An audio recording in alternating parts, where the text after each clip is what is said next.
The penultimate round, round number 8 of the late night World Tour, round 8 at Barcelona, brought to you by FRL Formula Racing League.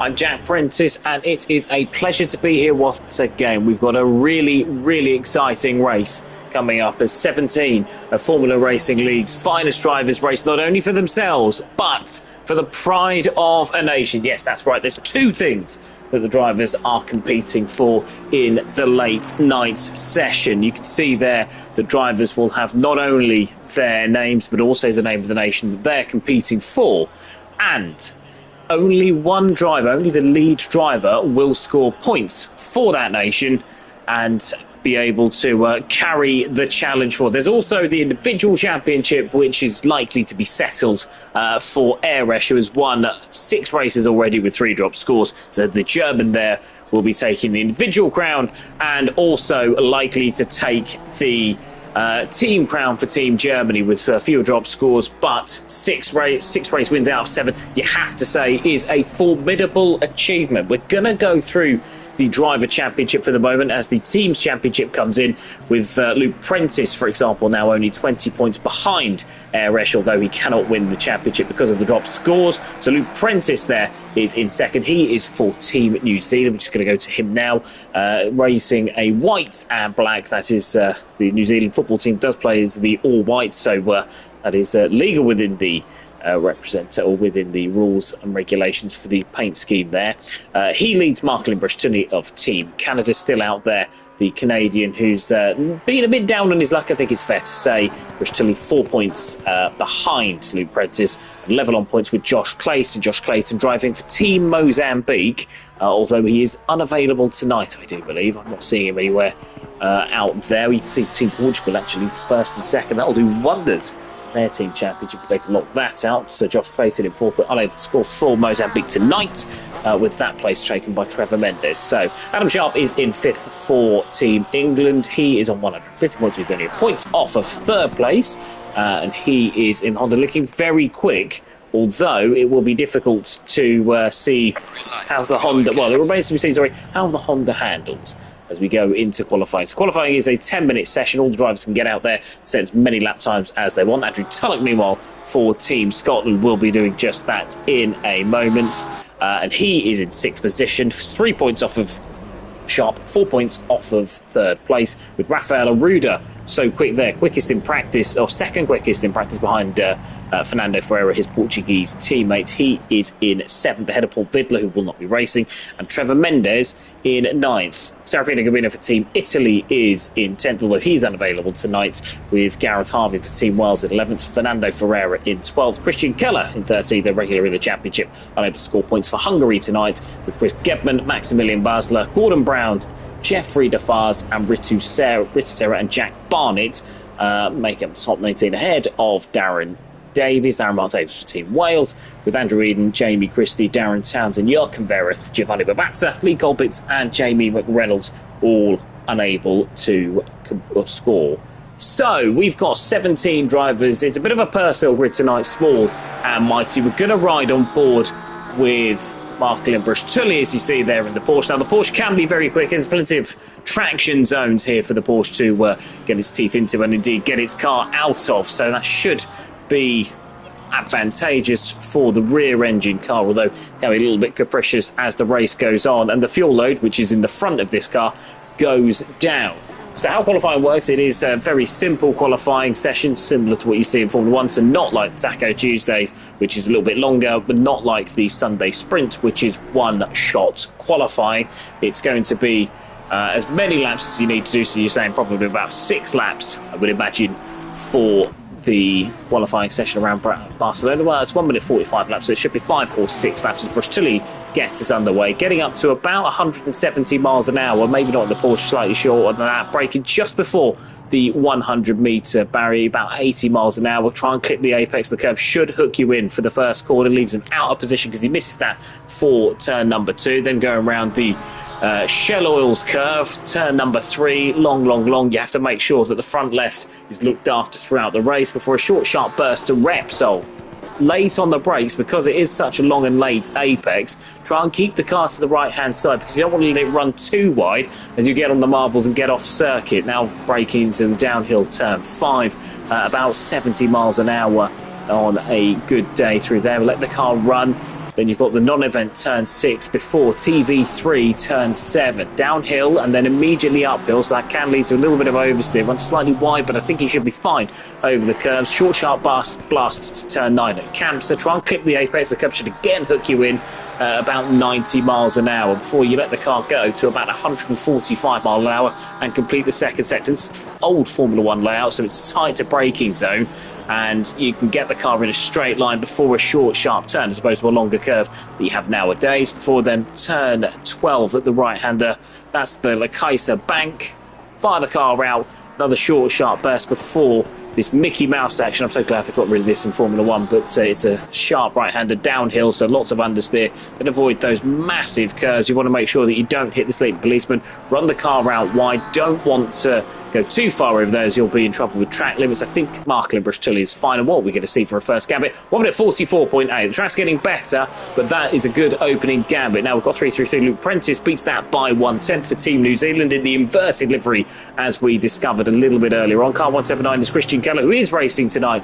Didn't see him. Apologies to you, Christian. I'm sure you won't take too much offence. He goes across the line, and where does he go? He doesn't complete his lap. Car 134 is across the line, though, and that is Gordon Brown, who also doesn't complete a lap with car 17 up into third. That's Darren Mark Davies for Team Wales, the secondary car for Team Wales for much of the season, as the primary car for Team Wales is Gareth Harvey. And look at that, 0.000. It's like Jerez 1997 as he goes second, but only just. Here's Marcel Basler across the line by 0.027 seconds. He is first, but not for long, because Eresh, as is inevitable in the Team Germany Ford Mustang, goes pole by 6/10 of a second with car number 19. That is Serafino Gabino, who is racing again. Sorry, I need to bring my glasses, don't I? He goes up into 8th position ahead of behind Ritu Serra for Team Monaco. Car 202, Rafael Arruda, one of the form drivers so far, goes second overall for Team Portugal, and that's car 76, Trevor Mendes, in a new car using his Patreon advantage, more of which later on.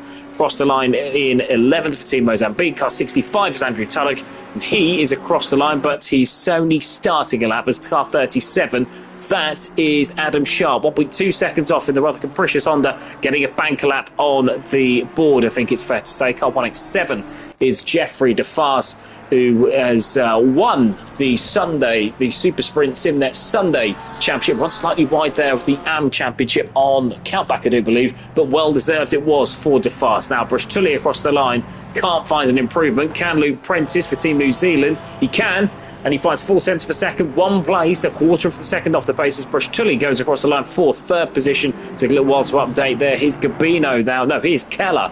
Car 179 across the line for Team Hungary. Drive for the line, 4 minutes to go already, and he's 8th, 1.8 seconds off the pace, beating Sarah Davies and Gabino. As I think Gordon Brown in the Bentley has gone up into 10th place, using his Patreon advantage, or using his Patreon privilege to good effect, as Gareth Harvey goes 0.3 seconds off the pace, but it's only good enough for 5th. He's car number 12. Car number 12, where is he? He's across the line, and I can't see who it was. It was Basler. Basler goes 6th position. Zeresh takes a little bit more time off of the pole time, but the 1 minute 43.8. First man into the 1 minute 43. Car number 19 is Gabino across the line in the Porsche, and he goes up into 10th, but not for long, because Serra and Keller, I think it was Ritu Serra, goes up into 8th place now. And now we've got car 202. That is Rafael Arruda. Now, Ferreira hasn't qualified yet, despite being one of the quicker drivers, so I'm very surprised by that for Team Portugal. It's been a rough old year for him, but I was expecting him to qualify. Trevor Mendes goes up into 12th as Andrew Tulloch drops him to 13th, because Andrew Tulloch is up into 7th for Team Scotland. And that is an excellent lap time there for Tulloch as an opening gap, but Adam Sharp unable to improve on 8th position at this moment in time for Team England, although there's more to come from that Honda, as we saw earlier on. Now, car 187, who's that? That is Jeffrey DeFaz, looking to get a time on the board, as is Jack Barnett behind. So DeFast goes up into 12th place, 2.5 seconds off the pace ahead of Brown and Davies. So he's up and into the grid, so to speak. Car number 2, that's Tully across the line with no further improvement, as Barnett now crosses the line for Team New Zealand, with the secondary drivers for Team New Zealand. But an impressive debut season, it should be said. Certainly settling into Formula Racing League well. Luke Prentice, no improvement there, along with Christian Keller behind. Christian Keller does go up into 9th position, so a good lap there as Gordon Brown gets himself into the top 10 in the Bentley. Car number 4 across the line, that is Gareth Harvey, and that is no improvement there. I think it might have been an invalid lap time. Car number 12, meanwhile, is across the line, and car number 12 goes up into second. That's Basler up into second position behind his German countryman, who takes another 10th off of that pole time, 1 minute 43.690, so effectively 1 minute 43.9. Gabino now across the line, and where does he put the Porsche? He doesn't put the Porsche anywhere apart from where it was before. That's 12th. Ritu Serra, meanwhile, is in 12th position, so Gabino did climb up into 11th. Nice for ACC to update that for Team Monaco, as Serra goes up into the top 12, remains in the top 12. That is Aruda now up into second position, 0.4, nearly half a second off. So work to do for the Portuguese driver, as Andrew Tulloch crosses the line with a little bit of work to do himself. Here's Adam Sharp, goes up into 4th position, roughly where you would expect to see the Yorkshireman representing Team England. Trevor Mendes, meanwhile, up into 14th for Mozambique in the rather striking Audi. I think it's fair to say green, black and yellow. You're certainly not going to miss that, are you? Was he tours around the circuit now? Can't 187. That is Jeffrey DeFast, 13th for the Belgian at the moment, who's been getting better and better as the year has gone on, and he's taken 4 tenths off, but not quite enough. He's got one more go to see if he can make an improvement. It's Tully, who is not going any further, so 5th place is the best that he could hope for, but Luke Prentice will have something to say about that to knock the controversial Canadian off of 5th position. Where does he put this one? Luke Prentice drives for the line, and it is still 7 tenths of a second nearly off the pace. Christian Keller, meanwhile, gets himself back up into 9th position, and Gordon Brown is currently 10th, and he remains in 10th position. Harvey up into car number 4 is in 7th so far. He's not quite managed to improve on that one. Here's Marcel Buzzer getting quicker and quicker for Team Holland, and again goes up into 2nd position as Eresh now crosses the line. What's this going to be? And it is no faster, but 1 minute 43.6 it remains. His car 488. I think it's a 48, but that's disingenuous there for Team Monaco. It's Ritu Serra, led for a little bit last time out, didn't he, in Spa before memorably spinning off. He's in 9th position now. Good lap time there from the Spaniard on home soil. Car 202, that is Aruda.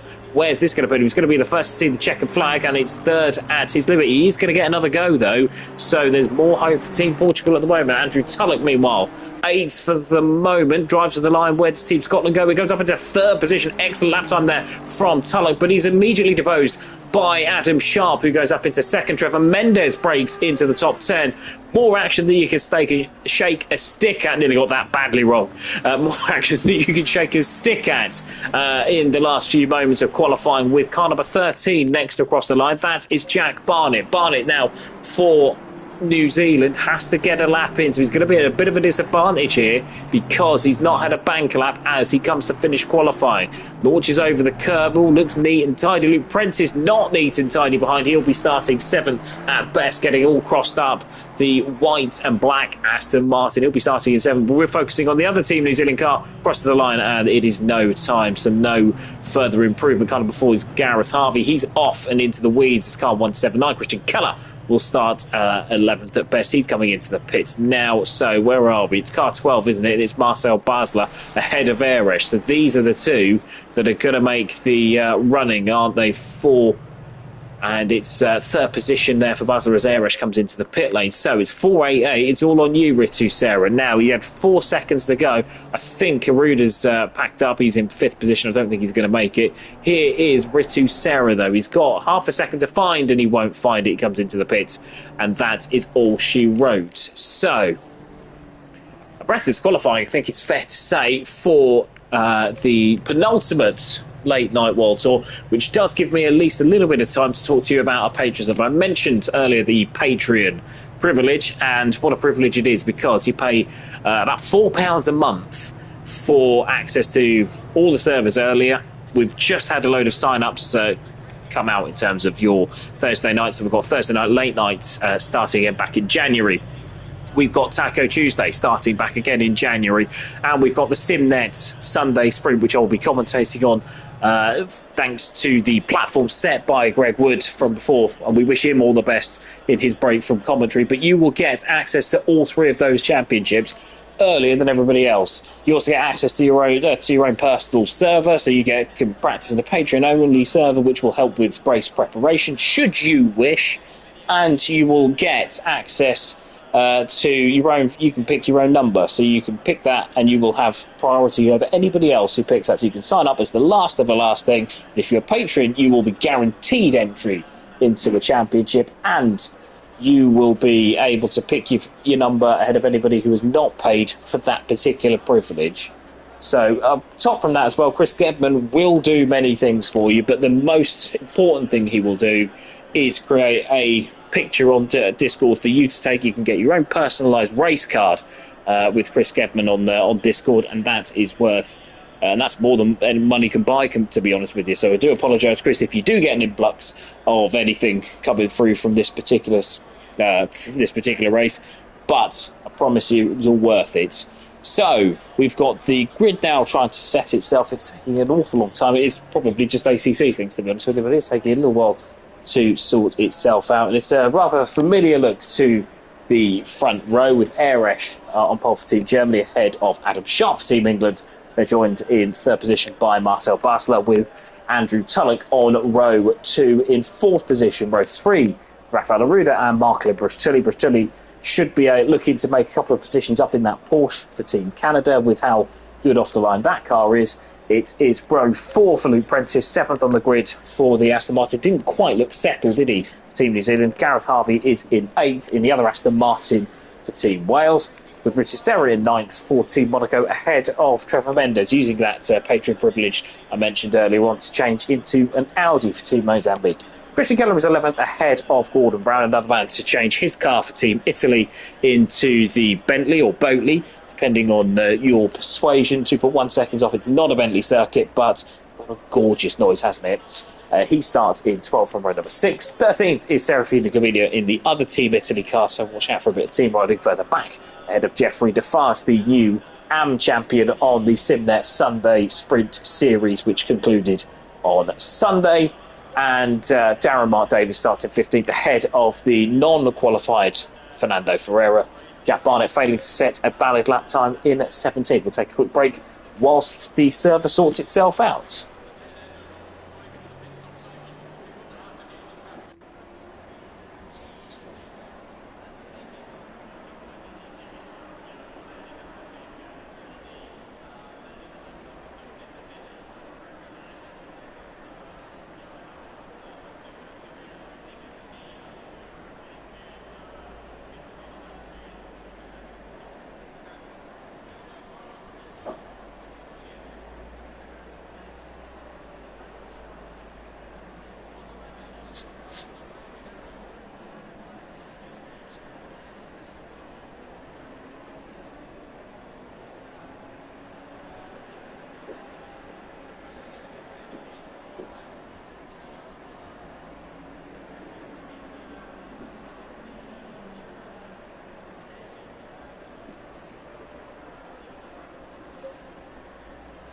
Welcome back. We've got 2.5 minutes until race start, and look at this. It's in the darkness, so the race will start from, I believe, it's 6 o'clock in the morning, although I could have that wrong. Anybody would be more than free to correct me. 45 minutes with a long pit stop window, so basically it's the first minute and the last minute that you were not allowed to complete your pit stop in, and there's just enough time for me to tell you about the pit stop. So it is a 25-second fixed refueling time with a tyre change that is optional. I would suggest that most drivers around this particular track, with how tough it is on tyres, will be taking tyres, although some may gamble if you're a little bit further back, save the 5 seconds, maybe gain yourself an extra position.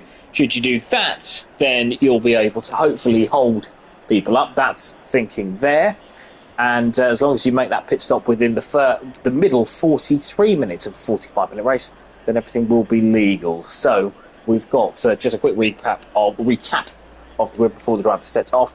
That is Eresh for Team Germany on pole, alongside Adam Sharp in second place. Third place is Marcel Basler, the German who's driven for Hot Team Holland, had no luck at all, but has shown remarkable speed, certainly in the last couple of races. He shares row number 2 with the Flying Scotsman that is Andrew Tulloch. Rafael Arruda is 5th for Portugal. Bit of a disappointment, really, because he was in the top 2 in practice earlier on, and I think will have been aiming a lot higher. He is sharing row number 3 with Marcelin Brustilli, the Canadian looking to do some damage from 6th position. Remember, he was on pole position last week before it all went wrong for him at Spa, certainly going into the final chicane. He'll be hoping for better luck tonight. Luke Prentice is 7th, ahead of Gareth Harvey in 8th, as it's an all-Aston row 4. Row number 5 started with Ritu Serra for Team Monaco in the Honda. He is alongside Trevor Mendes for Team Mozambique. Christian Keller is 11th for Team Hungary, ahead of Gordon Brown on row number 6. In 12th for Team Italy. Team Italy follow again in 13th with Serafino Gabino in the Porsche. He's alongside Jeffrey DeFast, the new Sunday Sprint Am champion. Of course, as we mentioned earlier on, Darren Mark Davies, the commentary OG, is 15th for Team Wales, ahead of Fernando Ferreira, with Jack Barnett for Team New Zealand in 17th and last on the grid. So expect to see him coming through in what's been a solid campaign so far. We are seconds away from the start. What's tended to happen is that Eris hasn't always been the strongest off of the line, but he has always managed to get his way through in the first corner and simply drive away. Rafael Arruda, meanwhile, disaster for Team Portugal. 5th place has been converted only into a pit lane start. We don't know if that's a punishment or whether that is by accident, but Arruda there in 5th position has given Luke Prentice in 7th a clear run going into the first corner by having to port to the pits for that start. So the drivers are led around by Eresh and Sharp, with Basler and Tulloch the next full row, but Prentice might just have a bit of an advantage with a longer braking zone. Will he be able to take advantage of that as we are waiting once again? And we are go, and Eresh makes a good start. Has Adam Sharp been able to get the launch? He has been able to get a good launch, and he is going to challenge around the outside. Marcelin Brustilli, I said look out for him. He's 3 wide, looking to turn 6 into 3rd, down the inside of Basler and Tulloch, 3 into 1. Won't necessarily go, but Brustilli does brake late, gets across the curb, holds up Basler, but I think he's up into 3rd position, so great aggressive driving there from Marcelin Brustilli. He's still got the attentions of Andrew Tulloch, who's going side by side now with Marcel Basler. Luke Prentice looking to make something happen behind, with Gareth Harvey going side by side with Team New Zealand. Now Ritu Serra's up into 8th. That is as it was, because Christian Keller's up into 10th and 9th to Trevor Mendes in 10th. Gabino, meanwhile, has got past in the Porsche Gordon Brown, who's got a little bit of contact there with, I think, Jeffrey DeFaz. They're going side by side once again. Darren Mark Davies has held on to what was effectively 14th, but Jack Barnett has got past Fernando Ferreira. Rafael Arruda has retired, so I suspect that was a connection issue or readying up issue, and it's disaster for Team Portugal there with no backup from Ferreira, who chose not to qualify. There's going to be no solid point scores for Portugal, what was looking really promising in practice earlier on. Eresh leads, by the way. Now he's up into, he's nearly a second clear of Adam Sharp, who's got the attentions, I think, of Basler, who's got past Brustilli again somewhere around that up. We didn't quite see that. Brustilli dropping back to 4th and still has the attentions of Andrew Tulloch. The problem for the Aston, though, is that where he gets turbo lag, Brustilli will be able to rocket out of the final corner. But we're following Adam Sharp at the moment as Eresh does make a mistake. It does happen, ladies and gentlemen. Eresh making a mistake, but it doesn't cost him an awful lot. Sharp, meanwhile, is no more than about a second behind. Is he going to be able to use any tow from the Mustang to fend off Marcel Basler? Yeah, it's about a second. I said it was. Luke Prentice has got into 5th position. There's a drop. I think it's Andrew Tulloch. Tulloch's gone round somewhere. He's down into 15th. So something's happened there, because he's onto the back of the pack with only Christian Keller in. Well, Christian Keller's 16th. So further issues there for Team Hungary as Ferreira and Barnett have got past Darren Mark Davies. We'll find out from Team Scotland what happened there. Luke Prentice, though, in 5th position, and now having to fend off what was previously a nemesis, but there's a truce being called, although Gareth Harvey looking to renew aggression, but going around the outside doesn't quite make the move stick at Repsol corner, and he'll have to fight another day. Going into turn 5 now, Harvey giving Luke Prentice a bit of a stern examination. Meanwhile, Brustulli, only 1.5 seconds ahead, has dropped off the back of Basler, who is looking to see if he can get a podium for the second race in a row. Harvey, meanwhile, attacking Prentice. Yeah, you can see he was half a tenth behind. That's how late he was on the brakes. Having a go around there. Did well, actually, to keep it on the circuit through Canter. If he can get a good run through Canter, he might be able to have a run around the outside. No, not quite. Prentice has been able to get far enough away going into turn number 10. All sensible driving so far from these two experienced drivers, and now more harmonious than perhaps they once were. So these two looking to duke it out for 5th position, and maybe see if they can move forward, because Brustulli has dropped he's dropped a second off of the back of Basler and Sharp. Those two getting away now, and the Canadian not having it all his own way in that Porsche as it struggles in the nighttime racing that we've got so far. So Brustulli now might be under attack from Prentice and Harvey. They appear to have sorted it out for the time being for 5th position. And yes, Harvey has dropped back about 8/10, so a good final sector there from Luke Prentice. British Serra up into 7th. Impressive for Team Monaco. It's not where we've seen Team Monaco so far this season, but Serra, credit to him, has carried on and kept calm with this. So we expect to see, hopefully, the Spaniard for Team Monaco get into the top 8 once again. Andrew Tulloch and Christian Keller have both pitted early, so we'd expect that they'll be taking fuel only and see where they shake out in the race later on. And that might just be the way to propel themselves back up the order, because it was a bit of a train. Trevor Mendes is now fighting with Gordon Brown, actually. Well, Ferreira fighting with Brown for 10th, really, than Mendes fighting for 9th. Ferreira looking a lot quicker than Brown, but the Lamborghini doesn't have an awful lot of straight line speed paired with the Bentley, so it may be difficult. You may have to use a bit of guile to get past. There is a battle converging for 4th place, but we'll go back to that a little bit later on, with Jeffrey Defarge having to fight off the attention of Jack Barnett and Darren Mark Davies a little bit. Actually, Davies now, I think he might well have got past Barnett. He has got past Barnett, so we'll see if Barnett can mount an attack to try and retake what would be 13th position. Don't be fooled, because it will update, as you'll see going at the conclusion as this, as Barnett does go down the inside. Darren Mark Davies does defend. He goes slightly wide. I don't think there was any contact there. I think Davies was just opening the steering wheel. They're still side by side. Great racing for what is effectively last on the road, as Darren Mark Davies holds on, with Barnett still having to fight those two in the pit lane. They're only just completing their pit stops now. It's going to be a bit disastrous, really, if they are lapped. They are going to be lapped by the top 3. We'll keep an eye on that a little bit later on. But Davies now holding off the Aston Martin, and this is where the Ford should get away, because Ford, despite having been nerfed with the BOP system that they're using, will have enough for the Aston Martin to get away. Although the Aston Martin not going away, is he? He's only half a second behind, but I don't think it's going to be enough going into the first corner. So, as you were, gentlemen, for 13th, with Tulloch still in the pits. It's a bit of a disaster for Team Scotland already, as Christian Keller is gamely carrying on, but he is out just behind a big old queue for 4th position. Marklin Brustulli and Luke Prentice are side by side. Brustulli looks like he's ran wide.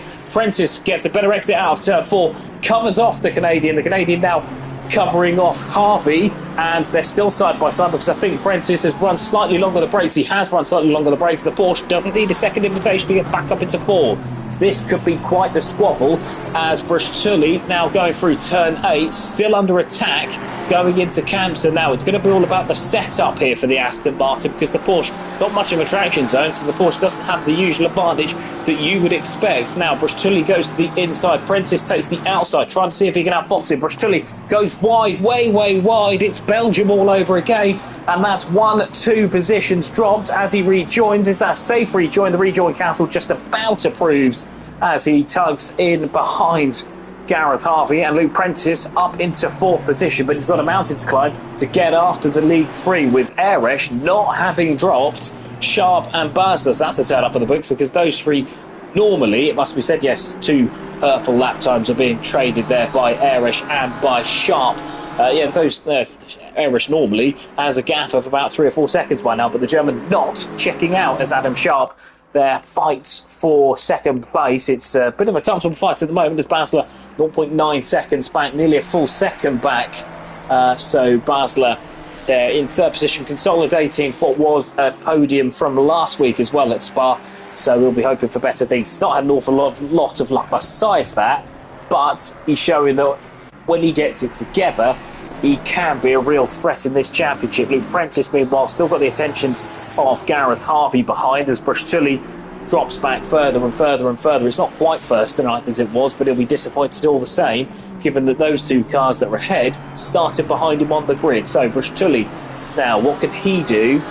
Answer, not really a lot. He's got Serra, Gabino behind, with Gordon Brown having dropped off in ninth position with the attention to Fernando Ferreira, not that far away.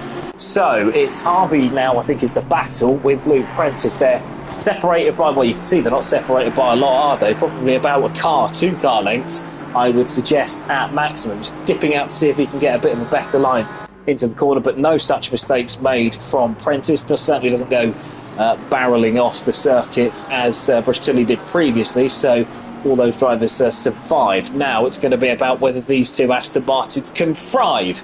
4th and 5th at the moment with, 9 minutes gone, so what's that? About 20% of the race, already a fifth of the race having gone. Now, try not to clamber the curves too much, because that will do you more harm than good.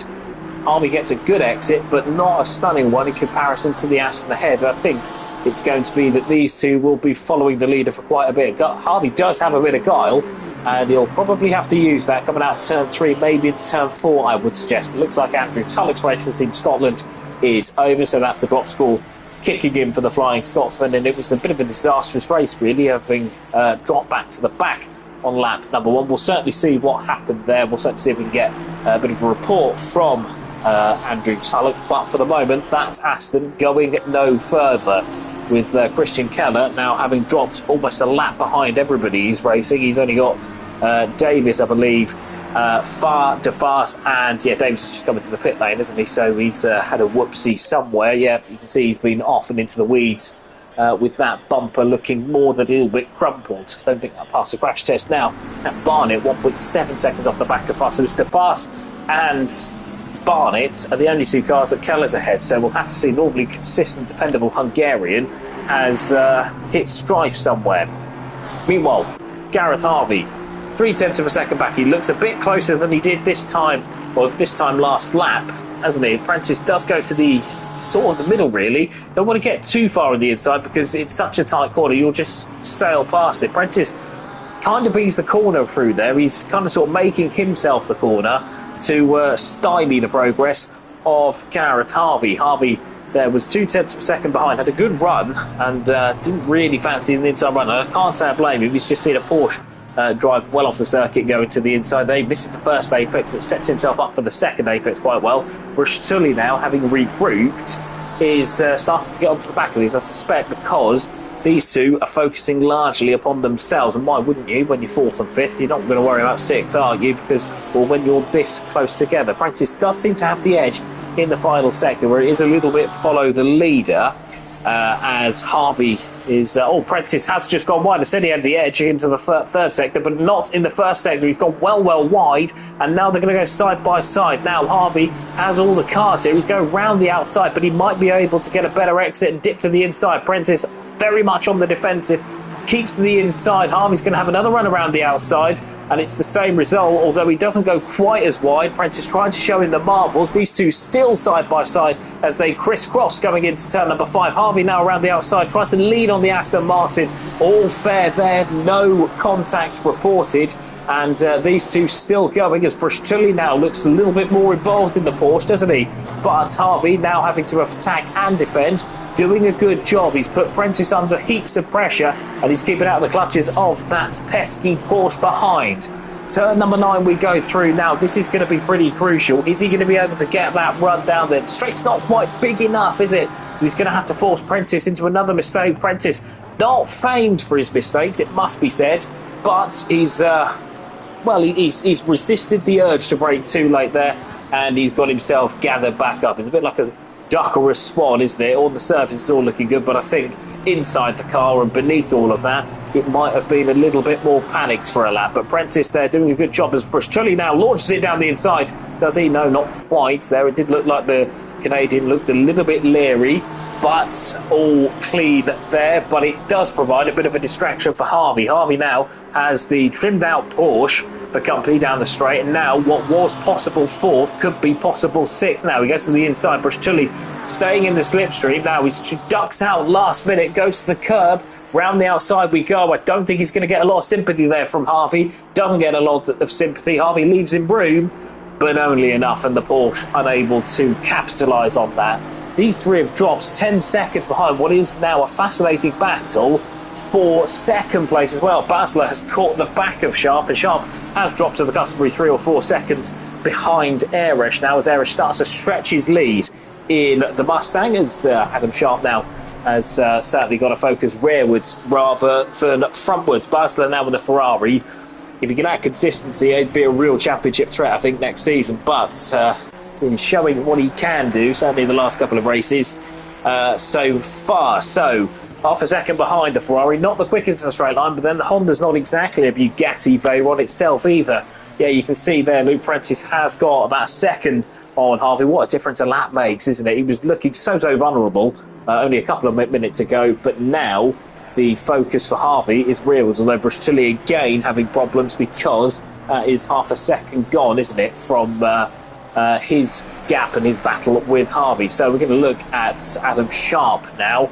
0.4 of a second clear of the Dutch representative. I say the Dutchman, it's German, representing Holland, with Darren Townsend of Wales representing Team Germany previously. So that was unavailable when Basler joined the championship. Yeah, Sharp untroubled so far going into turn number 1. The Ferrari, as I said, not the quickest in a straight line. Gareth Harvey, meanwhile, comes into the pit, so that's an early pit stop for Team Wales. I think he's trying to see if he can get out into a gap. He's going to have a pretty decent gap to come out into, although I think there might have been some connection issues. Adam Sharp's gone. Basler is gone. Luke Prentice still remains. I think there's 3 or 4 cars that have dropped out. Bruschulli, yeah, I think we're dropping like flies. So Ritu Serra is now up into 6th. Gabino 7th. But I think we've lost possibly 3 or 4 cars. So I don't know what they're going to quite do here. But we've lost... Who have we lost? We've lost Eresh. He's still going. Adam Sharp is back up into 2nd. So whatever's happened has corrected itself. Sharp up into 2nd. Or back into 2nd. He's still circulating despite what it all said. Although Gareth Harvey remains in the pits, I think that's disconnected Fernando Ferreira. So let's do a little head count here as they're all back. Darren Mark Davies is still circulating. Christian Keller circuit. I think it was Ferreira and Defarge who had the connectivity issue, so I don't know what happened there. But Bruschulli now 3 seconds back. I think this one, if it's just the 2 drivers, unfortunately, is going to continue. So, quick recap. We've got Basler now 0.7 seconds back. It was very strange that Adam Sharp disappeared when he kept on circulating. But, yeah, you've got Ferreira and Defarge now, who are going to be effectively a lap down. So horrendous luck for those two, and a bit of fortune for Keller. And Darren Mark Davies, they're going to gain a couple of positions. So, we've got then Luke Prentice now. He's got about 3. He's got a comfortable gap to Bruschulli. Bruschulli no longer a threat to the Team New Zealand driver, and indeed Prentice able to settle and steady the gap ahead as well. So we've got then Ritu Serra now back into 6th. He was apparently 5th earlier on, but as we said earlier on, that was connectivity issues and the server splitting and shearing. We've lost another one. I think that's Jack Barnett has gone, hasn't he? No, he's up into 10th, so we've got 15. Someone else has disappeared somewhere. So we'll keep an eye on that. Gabino and Brown are in. Tulloch is in the pits, and I think it may well have been... I think it's DeFast that's gone. DeFast is disconnected, isn't he? So that's all that's happened there. Basler, meanwhile, is certainly not disconnected from the back of Adam Sharp either. Sharp only half a second clear of the Team Netherlands representative, and he's looking certainly quite racy, Basler. Now that Ferrari obviously very good at keeping its tyres. I think Ferreira has called it a day. Oh no, he's now leaving the pits again. Well, he'll still score points for Team Portugal, but it will obviously be not what the Portuguese team were looking for coming into this. Obviously, it's a very competitive race for second position. I'm just going to see if there's any notion of any changes going into this. Yeah, I can see there that Ferreira's disconnected. Keller apologising to Tulloch, so I think that something's gone on there between Christian Keller and Andrew Tulloch there that's caused the Scotsman to effectively retire from the race. So we've got Irish now leading for about 3 seconds, 3.5 seconds, keeping it a nice and comfortable gap. Adam Sharp there is half a second clear of Basler as Brush-Tully comes into the pits, so we'll see where he comes out relative to Gareth Harvey. Harvey, the leader of the pits so far, he's in 11th, and he's just come around, where is he, kind of before, so he's just come around Campser, turn number 9, and so it's a fairly long pit stop, isn't it? And he's got Christian Keller, he's got Ferreira behind him, obviously hasn't completed his pit stop. Christian Keller is in 12th position he's the other one that's pitted, but he's a long way behind, obviously having pitted and been lapped. Yeah, he's going through the first couple of corners, so I suspect that's where the issues were. Brush-Tully in the pits now. We'll see when Harvey does get round the final corner exactly where he comes out between, because they start to piece together 4th, 5th and 6th. Prentice staying on the back of, well, I say staying on the back, but staying on the pace of these two. The Aston Martin in 4th position for Team New Zealand, running an inverted livery. That's a tribute to their football team that's qualified for the World Cup, with Ritu Serra in 5th for Team Monaco. He's doing a good job on Gabino and Brown. I suspect a bit of team racing from the Italians, with 6th and 7th at the moment. Okay, a lot of that is because the pit stops haven't shaken out with Brush-Tully and Harvey. Brush-Tully has come out quite far behind Gareth Harvey, so Brush-Tully was about 3 seconds or so behind Harvey. We're going to have a look now and see. I think that might be more akin to about 7 or 8. Looking at that, might be probably wrong there too. So Harvey's just gone through, obviously in 10th position at the moment, just clear of the combative Canadian. It's 4 seconds, so quite 8. That's why we got that from, but 4 seconds between Harvey and Brush-Tully, which I suspect Harvey then might be trying to build a bit of a gap, a bit of an undercut on Luke Prentice now. Prentice having gained a bit of time as Adam Sharp has lost out to Basler. We haven't seen it somewhere, so I do apologise, guys, but Basler is in 2nd position now, and that's why Luke Prentice has been able to gain about a second on these two. So a position swap for Team Holland and Adam Sharp. Sharp for Team England. The Auctionman in the capricious Honda might choose to pit now. They're coming up to halfway through the pit window and halfway through the race, and Sharp now might choose to pit to get a bit of an undercut, as Basler is suddenly ahead, 5.1 seconds behind. I don't think he's going to be able to mount a change for the lead, or challenge for the lead, not unless Irish makes one of those unusual mistakes, I think it's fair to say. So Prentice there in a world of his own in 4th, ahead of Ritu Serra, 9 seconds behind 3rd and 10 seconds ahead of 5th. So that's the battle now, I think, is between these two. It's between Basler and Sharp. Can Sharp stay with Marcel Basler? And can Prentice, where's he going to slot out for 4th position when they will come into pits? As Sharp now has a look through the sort of Mickey Mouse section they put in. I think it must have been 2008, wasn't it? It was a horrible idea, wasn't it? Really rubbish. As Sharp does come into the pits, and Team England there looking to launch counter-attack on the Dutch. So further battle is between Gabino, who I don't think is really battling with Brown, but Gordon Brown there for Team Italy was holding up Trevor Mendes, but the Audi bites back one too many times and spins nearly the Mozambique driver off and into the weeds. He's gone back out after a spell of lawn mowing. He's been able to recover that, and he's still going to go for another couple of laps, but I think he's lost probably 2 seconds. I think the Bentley been able to get away. You can hear that's a lovely sound, isn't it? The V10 Audi is not a bad soundtrack either. 2.5 seconds behind. He's got Jack Barnett now, less than 3 seconds behind in the other New Zealand car. So these two now, I think Mendes paying the price, I think, for the experimental choice to get into the Audi. I think he'd have probably done a bit better if he had pitted, if he'd kept with the McLaren. Speaking of pitting, though, Adam Sharp is in the pits. Luke Prentice goes round once again. Ritu Serra goes round once again. Gabino, Brown and Mendes are all ahead of the Englishman. So Sharp there, provided he hasn't messed up in comparison to hitting his marks, I think he'll be fine for Gareth Harvey. Harvey, who has got 5.6 seconds on Brush Tully, so he's gained 2.5 seconds since those two left their pits or completed their pit stop. So it's all coming up Harvey for the moment. Harvey, if he can, he'll be looking to see if he can get an undercut and then fight with Prentice for all he's worth. Fourth place a little bit later on. We're now halfway through, as you hear from the spotter. Basler 6.5 seconds back from Erish, so Erish starting to build a bit of a gap between himself and Basler. This is kind of where Erish makes his money. Erish builds and builds and builds and then pits whenever he wants and is able to then put fresh tyres on for later and less time and build up an advantage even towards the end. So Basler pits in response to that of Adam Sharp. So Sharp has come out quite comfortably, hasn't he, into, well, he's the leader of the pitters at the moment, but he's comfortably ahead of Harvey, who's 11 seconds back. So actually I think there might be a chance for Prentice to remain in fourth. Prentice has gone round again, as has Ritu Sarah, looking for another bid for glory. He's certainly going to be third position after the pit stops at the very least. He led, obviously, last time out whilst the pits were shaking out, which he was very happy was caught on stream. So we'll give him a little bit of love for what will be third position on stream, certainly for the moment. So once again, the Spanish representative of Team Monaco moving into a podium position.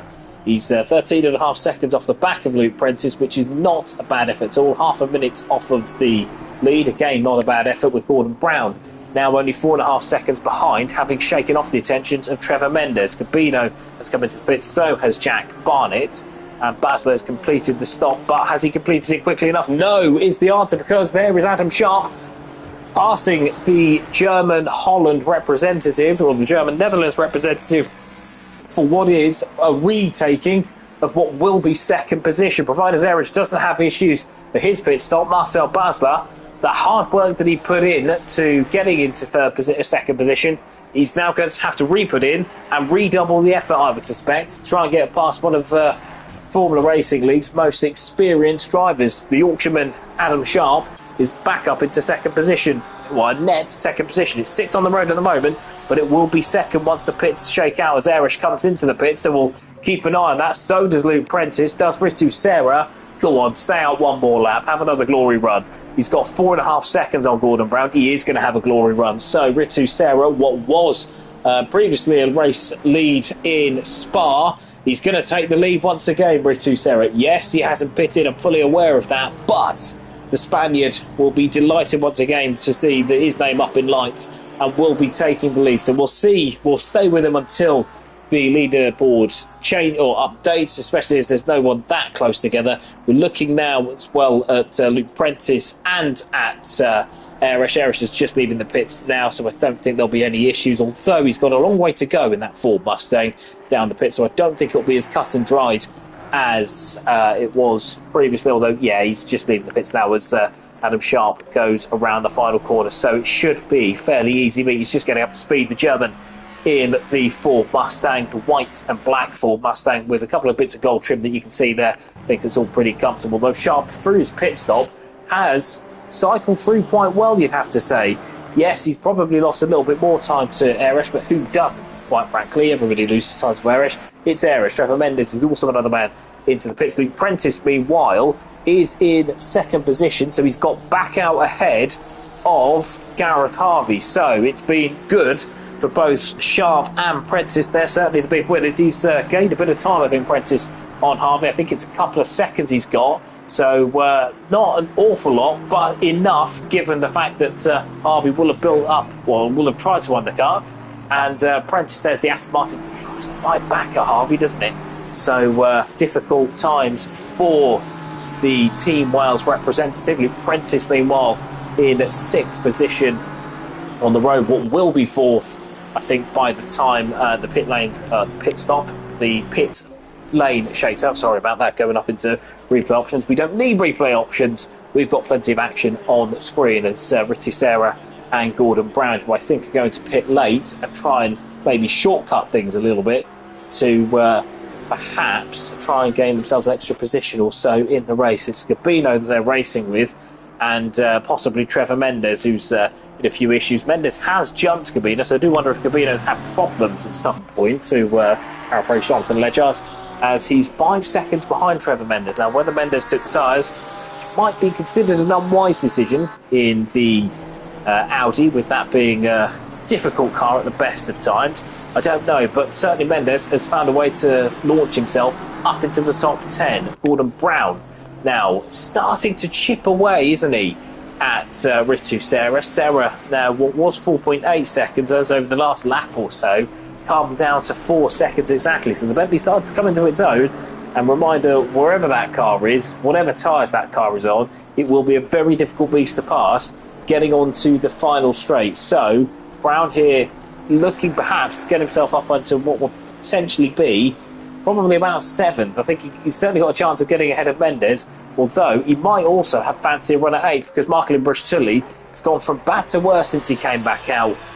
The Canadians just had no pace whatsoever, and it's a stark contrast to last week when he was probably the quickest driver, certainly over one lap when he got pole position before it all fell apart for him in the race. But I suspect he might actually be under threat from the honorary Italian, I say honorary Italian, the quarter Italian, which is Gordon Brown, the flying Scot Italian, chipping away at Ritu Serra, who has come into the pits. As we can see there, a formal surrendering of the lead for Ritu Serra. Gordon Brown now taking the lead. We'll give him a little bit of attention as he goes into the lead, and we'll stay with him until the leaderboard updates. I think car 179, that is Christian Kelly. He's being lapped, I think, by Fernando Ferreira. So that is, no, he's trying to be unlapped. Darren Mark Davies has gone back into the pits, so further problems there for the Welshman. He's 2 laps down, so I suspect that was facing all that damage. We did see that the front end was rather crumpled, wasn't it, through when he came into the pits probably about 15 odd minutes ago. He's on the head of Adam Sharp. Gordon Brown now formally takes the lead as Erish has gone past Ritu Serra, as has Adam Sharp in the Honda, ahead of Marcel Basler. Basler has dropped 3 seconds back, so whatever changes they made, and obviously very limited in the pit stop, hasn't really worked for the German driver for Team Holland. Team Netherlands has got Luke Prentice almost as close as he is to Adam Sharp, only a couple of seconds in it, so the Dutch representative, Team Holland, might want to get their skates on, because New Zealand tend to be strong finishers. Luke Prentice does tend to be a strong finisher, and he's got the ever effervescent Gareth Harvey behind. Harvey, who is not a man known for giving up at the end of the race, 2.3 seconds off the back of Prentice as well, so he's certainly giving it full beans, as Marcelin Brusciulli drops a further second off the back of him. So Ritu Serra's out. Where is Ritu Serra? He's not that far behind Brusciulli. So Gordon Brown still circulating. We'll see what he does. Missed the apex there just a little bit. He won't thank me for that. So he's going to come into the pits. So 15 minutes to go. Is this going to be the proverbial splash and dash? And I say that, it's not much of a dash, but you do save 5 seconds in comparison to if you take tyres. So I don't believe that the Bentley will. So Serra ahead of Gabino, who has got back past Trevor Mendes, who is suffering with a bit of Audi-itis. As you can see, Jack Barnett now battling for 10th place. It won't matter for Team New Zealand this, but it will matter for his own personal championship. And Jack Barnett not had the run with the green, but you can see week on week he has been improving and getting a lot closer to the back of the pack, and that is to be commended. So Barnett through Kampsa, trying to line up Trevor Mendes going into turn 10. So Team Mozambique would dearly love to hold on to 10th, because it does matter for them with Josh Clayton not scoring. Gordon Brown remains in the pits, and we'll certainly see, well, we'll be keeping an eye on this, because where he comes out and where he leaves the pits will have an impact directly upon this battle potentially, as Barnett there goes after, well, he's trying everything, isn't he, to try and get past Trevor Mendes, who's not having the best of times in that Audi. So Barnett gets a bit of a run. It's a bit squiggly from the Audi of Trevor Mendes. Gordon Brown, meanwhile, leaving the pits, will get past his teammate Serafina Gabino and will be able to get back after Ritu Serra. So down the main straight we go. Barnett gets into the slipstream, but I don't think it's going to be enough going into turn 1. It is not. The Aston is slightly later on the brakes than the Audi, but the Aston also able to have a much tighter turn in. I think it might be when not if, because it's a brave fight that Trevor Mendes is putting up, but you have to say that the Aston does look the more planted car. I talk about the car's body language a lot on Sunday nights. The car's body language for the Aston is looking an awful lot better. As I say that, he goes slightly wide, loses the back end, has to gather it up, and everything I was saying about that car looking more planted immediately blows up in my face. So Barnett having to regroup and gather himself through turn number 5. Is he going to be able to get past Mendes by the end of the long straight? He's going to need to get a really good run through turn 7. That's TV3 corner. Up through turn 8. Be careful on track limits there. Track limits can be an issue here with Kamsa, with the final corner, which we're going through now. Kamsa, the final corner, and turn number 8, all hot spots. So Barnett now in the slipstream, back to being half a second behind Mendes. So it didn't last long, that moment. It didn't cost him much. And if he can get past Mendes, I suspect he might then be able to get after Team Italy's 9th place. I don't think he'll be able to get past the Bentley, because the Bentley's probably as quick as possible down the straight. But if Barnett can keep the car largely well gathered up, then I think he might have a chance. He just needs to keep it stable, because you can see he's eating the meters up, isn't he, in the corners and in the twisty stuff. But then as soon as he gets to the back of the car ahead, Mendes, again, looking very wide through the final corner. As soon as he gets to the back of Mendes, it's when it tends to get a little bit crossed up. Meanwhile, Basler has started to get the hammer down on Adam Sharp, and Luke Prentice is getting the hammer down on the pair of them. He's got a second on Harvey, and he's got a few tenths on Basler, whereas Barnett now sets himself up out of turn 2, much better through the first couple of corners. Now he's trying to square the corner off as much as he can through the Shell Oils curve. Now he's got to be careful, through the Elf curve, sorry. He's got to be careful now going into turn number 4. He's going for another move around the outside, the back end, looking a little bit more planted, a little bit more settled, but to no avail at the moment. Barnett now having a go again into turn number 5. Not going to work there, he's too far back, and it's all sensible from these two. So two of Formula Racing League's rising stars. Mendes, obviously having joined at the start of the season, it used to be miles off the pace, used to be 4 or 5 seconds off the pace, now putting up a very competitive showing in a car that's not very competitive. Barnett up the hill, got a better run through turn number 8, through turn number 9 at Kamsa, needs to maintain that momentum. Now he's going to go to the outside, don't think he's going to have enough room to go past Mendes. Mendes goes a little bit defensive, turns it, takes a little bit of a tighter line, goes wide, he was on too late on the brakes. They're side by side now through turn number 11, and that is top 10 for Jack Barnett. So disaster for Mozambique, they drop out of the top 10. And for Team New Zealand, well, their second car is starting to back up the first car. Great move from Jack Barnett there. He had to really work at that and force Mendes into the mistake. The Audi misbehaving repeatedly over the last couple of laps, and with 10 minutes to go, I suspect that is a fairly safe and secure 10th place if Jack Barnett can keep it on the road, as Mendes there giving chase. Already has lost a second. Mendes just got a little bit too deep on the brakes. You can see from the way that the car straightened up going into the apex that it all was not well, and Mendes there having to pay for the Audi's misbehaviour once again as he drops to 11th place. He's got Keller, to be fair, Keller, Davis and Ferreira are all quite far back, so it's going to be a fairly safe and secure 11th for Trevor Mendes, Team Mozambique. It was not what the doctor ordered, with Mozambique missing their lead driver, you have to say, Josh Clayton. It's not to say that Mendes hasn't done a good job, he's done a really good job, but Clayton, normally the premier point scorer in that team, missing tonight. Now, Sharp, 11.5 seconds back off the lead. I'll show you the leader. There he is. It's Eresh. You won't see him a lot between now and the final 9 minutes. So here he is. Sharp, 3 seconds clear of Barca. Looks like he's, for the moment, got rid of that threat, although the Honda can chew its tyres, so we'll keep an eye on that a little bit later on. Luke Prentice dropping back by a second or so. He's now 5 seconds back, but it does appear that he's got Gareth Harvey covered. Bruce Tully looks like he's settled himself down, and whilst the pace isn't great going forwards, it's enough to maintain 6th place at the expense of Ritu Serra. Serra led earlier on for Team Monaco, as he did in Spa last week. 7th place would represent a good result. Yes, there's been a bit of fortune with Aruda disconnecting, with Tulloch being offered into the weeds earlier on, and with the disconnect of Fernando Ferreira, but you have to make your luck, and he would have been top 10 anyway. So 7th place it remains with 8 minutes to go for Ritu Serra. It will be a very impressive performance for a driver not normally seen that high up.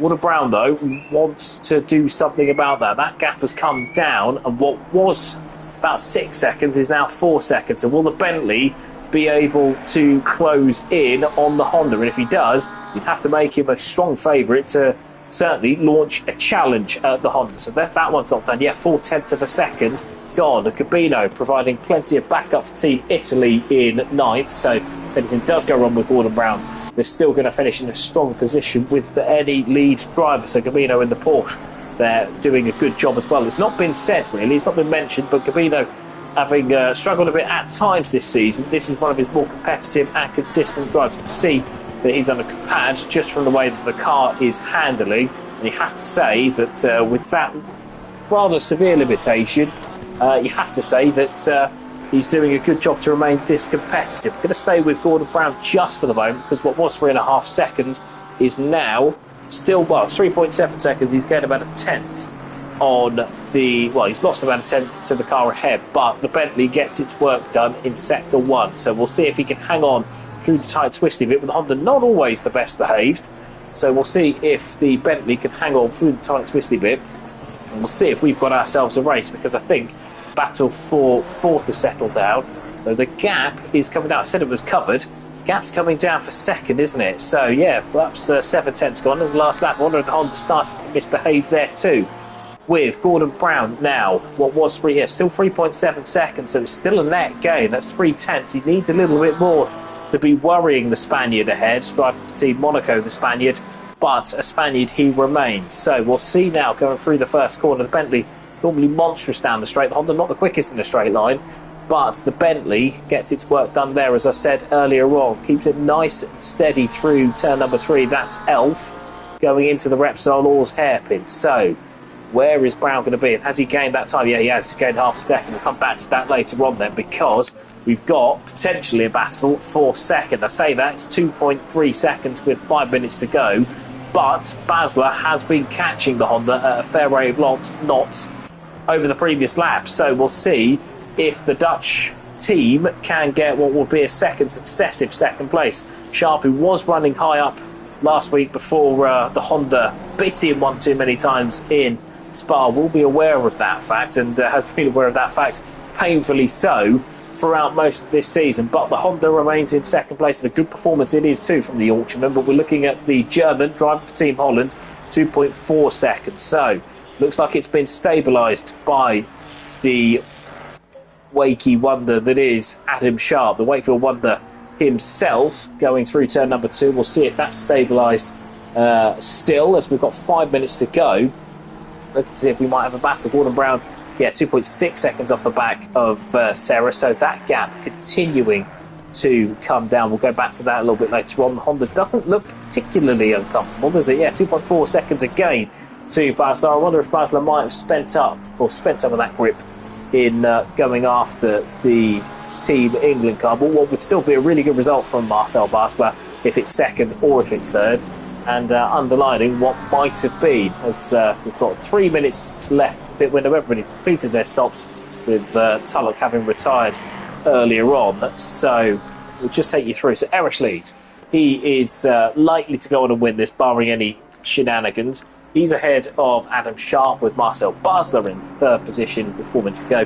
The Prentice is in fourth, ahead of Gareth Harvey, who's dropped back a little bit from the back of his fellow Aston Martin. Michael Brustulli quite far back in the Porsche there, put up a bit of a brave fight earlier on, but just hasn't had the pace. He's ahead of Ritu Serra, who does have a battle, and we'll go back to that very shortly, with Gordon Brown in 8th. Davide Gabino is in 9th, ahead of Jack Barnett, who hasn't fully shaken off Trevor Mendes. The only was misbehaving earlier on, and that opened the door for New Zealand's second driver to get through. And 10th position also remains a bone of contention, with Christian Keller in 12th, getting out of the way of Adam Sharp down the straight, with Aaron Mark Davies in 13th, ahead of Fernando Ferreira, with Tulloch having retired. We're going to go back to that battle, because I suspect that 7th place is not settled. Basler might well have two seconds gap between himself and Sharp, although I suspect that some of that might have been lapped traffic, but no lapped traffic here. All we've got is these two, as Sarah does go wide through what is the third to last corner. So pointless, I don't even know the name of it, but through the chicane we go. The Bentley's got a really good run through the final corner. That looks certainly to be less than a second now. The Bentley is on its favourite part of the circuit, and that's the straight. Is the Honda going to be able to match it? Certainly going to be able to hold him off, possibly, going into the first corner here. but that is half a second. So Gordon Brown is in hunting mode, and what looked a fairly unlikely 7th place is starting to look pretty likely, because the Bentley certainly has a bit more grip than the Honda. I wonder if the Honda didn't take charge. Very risky decision if so, but Brown stalking his prey, going into turn number 4, has a look down the inside, trying to settle Sarah, so no funny business there from Brown, and he keeps it, he keeps it actually quite a nice tidy line, certainly keeps a shorter line than the Honda in front. The Honda doesn't look particularly comfortable, and Brown now only 0.2 of a second behind. This is where he's got to get it done though, because if you stay behind him, I know you've only got 2 minutes left anyway, but you can't settle, and you've got to make sure that you cause maximum alarm to the car ahead, and Brown will know that. Goes through Capsa pretty well, about as well as the Bentley can do. I suspect the Honda might have gained a little bit of time on Brown going into turn number 10. Look at the speed of that Bentley. Really does need to ace the final chicane, and I think the Team Italy representative will have 7th place in his grasp. Yeah, you can see there the Honda missing the apex through the Kaisha corner, which is turn number 12. Now we just go through the final Mickey Mouse complex. I'm so glad they've got rid of this in real life, but the final Mickey Mouse complex there keeps a tighter line. I think the Bentley's going to try and prioritise exit. He is going to prioritise exit. Is he going to be able to prioritise it enough? He looks a little bit closer, but I don't think it's quite going to be enough. They're coming up to lap traffic as well, and this I believe to be the penultimate lap. So Brown has got this and next lap to have another go. He's getting closer, going down the inside, is he? Not quite able to make the move, not close enough, and wisely backs out. But the Honda missing apexes again. The Bentley looking a little bit more comfortable. He might be able to sneak it up the inside there. The Honda really struggling to stay to the inside. Brown has a run coming out of turn number 3. Does he? No, not quite. Going into turn number 4, and it's going to be a gain about, causing maximum alarm and distress apart from getting past. So the Honda fighting for all its might. That's Ritu Serra as Gordon Brown tries again into turn number 5, tries to set something up, not tries to overtake, tries to set something up. Darren Mark Davis getting out of the way. Exemplary back marker behaviour from the Team Wales representative. It should be applauded. It rarely is. Going through turn number 7, it's a better run for the Bentley, and Serra goes defensive. Does he? No, not quite going into Capsa. They're going, as I think Brown did try a last minute sort of look, and it's unsettled the Honda to maximum effect. Now Brown going around the outside. The Bentley's going to have the speed, but is it going to have the braking? Now he goes late on the brakes around the outside. Serra goes defensive to the inside, takes a tighter line. It's a crisscross move. The old switcheroo made for Gordon Brown, and he does take 7th place from Ritu Serra. Serra will be gutted with that. It's been such a valiant drive, but the Honda has to submit to the Bentley. We're going to go to the leader later with Eresh having crossed the line. I think he's halfway through. Yep, you can see him just going into turn number 7. There's also another battle for the second position on the road. I was about to say second podium spot, but that's just second, as Marcel Basler now is close to within a second. I don't think it's going to be enough as the time has run out, and Eresh is just making his way into sector 3. But can Basler surprise Adam Sharp? He's about a second behind, so he's going to need some help from the Honda ahead. The Honda, though, starting to chew its tyres a little bit, and the Ferrari coming into its own. Basler looking pretty good through Kamsa. Is he going to be close enough? I doubt he is, as Adam Sharp there going into turn number 10. Honda looks just about okay, doesn't it? It's not got quite the grip that the Ferrari has behind, but he has got track position, and he's crucially got enough drive, know-how and wherewithal to take second place, I believe, as Eresh is going to come round to seal what is his 7th win in 8, flashing the lights as he goes, and Team Germany are going to be the team champions of the Late Night World Tour Season 2. Round number 8 is sealed for Team Germany. It's going to be 2nd place for Team England and 3rd for Team Holland. These two have been inseparable throughout most of the way, putting on a great race and a flash of the lights of respect from Marcel Basler. That's what we like to see. Luke Prentice is going to take 4th for Team New Zealand, climbing the field as he often seems to do. Gareth Harvey's going to take 5th for Team Wales. Another good performance there from Gareth Harvey. Took the fight to Prentice a little bit earlier on and held off Marcelin Brusciulli when Brusciulli's brakes went a bit all right. So 6th position is going to be for Marcelin Brusciulli for Team Canada, And we're going to then take you to the conclusion of the battle that we saw earlier on, as Gordon Brown is going to nurse that Bentley home in 7th position. That's slightly wide, isn't he? But going to be okay. He's got 1.5 seconds to play with. And the Bentley there up into 7th place. A great recovery from Team Italy. And we started a little bit further back. Rissusera is in 8th position. Led earlier on, didn't he? But 8th place it will be, losing out late on. Serafino Cabino is going to take 9th as the backup for Team Italy. It's going to be Jack Barnett in 10th. He's managed to shake off Trevor Mendes and then some, isn't he? So 10th position for Jack Barnett. 11th is going to be Trevor Mendes, with Christian Keller, Darren Mark Davies and Andrew Tulloch all having completed, with Fernando Ferreira and Rafael Arruda. He's a miserable day for Portugal, a little bit further back, as well as I think Jeffrey Defas is also disconnected with connectivity issues early. You can see there the Audi finishing as 11th. So a quick rundown for the results. Eresh in first, ahead of Adam Sharp in second for Team England. Marcel Basler for Team Netherlands, finished only half a second behind Sharp in the end in third position. Luke Prentice was fourth for Team New Zealand, ahead of Gareth Harvey in fifth for Team Wales. Luckily, Tully was sixth for Canada, ahead of Gordon Brown for Team Italy. Of course, we're Italian there, racing well to get up into the top seven. Rissusera was eighth, losing out late on to Gordon Brown, with Serafino Gomino in ninth, ahead of Jack Barnett in 10th. Trevor Mendes, you can see there, in 11th for Team Mozambique, ahead of Christian Keller, finishing a lap down. The consistent Hungarian, not his day today. Darren Mark Davies in 13th, ahead of Fernando Ferreira, who was lapped 14th. Jeffrey Defas is in 15th, having disconnected earlier on, with Andrew Tulloch retiring earlier on after an accident. Rafael Arruda disconnected, retired after not being able to start the race and porting to the pits. Well, that's it for round number 8 for the Late Night World Tour.